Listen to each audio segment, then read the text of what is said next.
Supplementary. Vitari. Thank you, Mr. Speaker. 50+ million. Lo just grading road.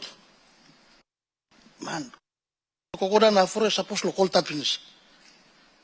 Mi plol member mi plak se try play heavy lo people stuff. And that contractor up until today, he no had one plan. Before we plus go place la fore 1 hour to sola. We are making it 4 hours now. And the machines are sleeping down on the side of the road. And that contract has been awarded over 50 million kina. And this is madness. Please, Mr. Me asking you, give priority to Slana, look, la contractor. Now what people are working one kind of not an highway. Or bear for a rota.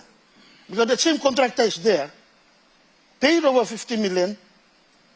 Now all months in time la road stopper. Thank you, Mr. Speaker. Honorable member for Jivitari, I don't see your entry, but I think I'll allow the minister to make some statement and respond to you. Thank you, Deputy Speaker, and Honorable me Kisim Tok Blongem, and I will look into the contract now. By me, I can update him status below this particular contract. Tok Blongem. Thank you, Deputy Speaker. Thank you.